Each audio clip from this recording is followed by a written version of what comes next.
नमस्कार दोस्तों, आज का वीडियो बहुत ही खास होने वाला है। वीडियो में आगे बढ़ने से पहले हमारे चैनल को लाइक सब्सक्राइब जरूर करें। दोस्तों, कर्ण और अश्वत्थामा का अंतिम संवाद महाभारत के युद्ध में अंतिम चरण में जब चारों ओर केवल विनाश और पीड़ा ही बची थी, तब एक मार्मिक क्षण आया जब दो महायोद्धा कर्ण और अश्वत्थामा अंतिम बार आमने सामने हुए।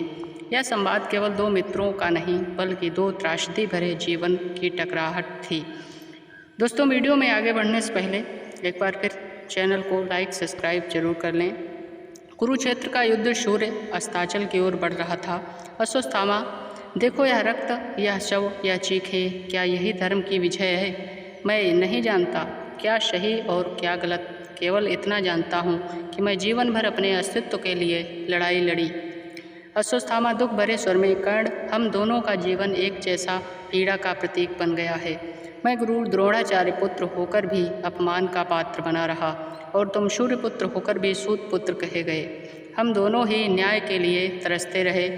कर्ण, अधर्म, न्याय, कर्म, इन शब्दों के मुझे घृणा होने लगी है। मैंने दुर्योधन की मित्रता के लिए सब कुछ अर्पण कर दिया, परंतु मेरे जीवन की त्रासदी यह रही कि मैं कभी अपने सच्चे स्वरूप को स्वीकार नहीं कर सका। जब श्री कृष्ण ने मेरी वास्तविकता बताई, तब भी मैंने युद्ध से पीछे हटना नहीं चाहा। अश्वत्थामा, तुमने मित्रता निभाई, लेकिन क्या वह मित्रता उस रक्त की कीमत पर सही थी? देखो, भीम, अर्जुन, युधिष्ठिर सभी अब भी लड़ रहे हैं, परंतु हम जैसे योद्धाओं की आत्मा थक चुकी है। क्या तुम्हें नहीं लगता कि अब बहुत हुआ? कर्ण, हाँ अश्वत्थामा, अब बहुत हुआ।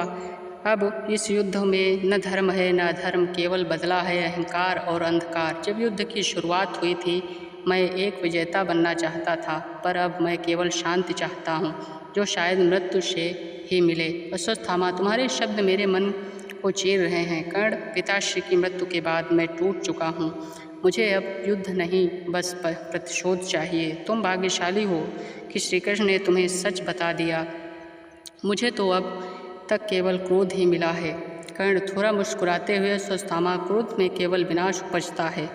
मुझे अब समझ में आया है कि वीर वही है जो समय आने पर माफ़ कर सके, अन्यथा जो हम जैसे योद्धा केवल विनाश के षड्यंत्र बन जाते हैं।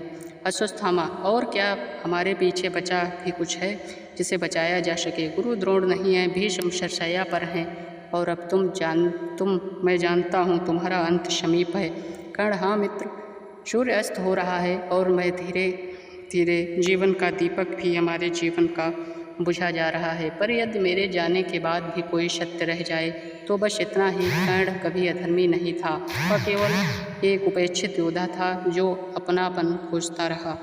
अश्वत्थामा, मैं वचन देता हूँ कि तुम्हारी वीरता कभी भुलाई नहीं जाएगी। इतिहास भले ही तुम्हें गलत ठहराए, पर मैं साक्षी हूँ कि तुम सच्चे वीर थे। कर्ण धीरे से, धन्यवाद मित्र, हो सकता है अगला जन्म हमें शांति दे। सूर्य अस्त हो चुका था, आकाश में एक विचित्र निस्तब्धता छा गई।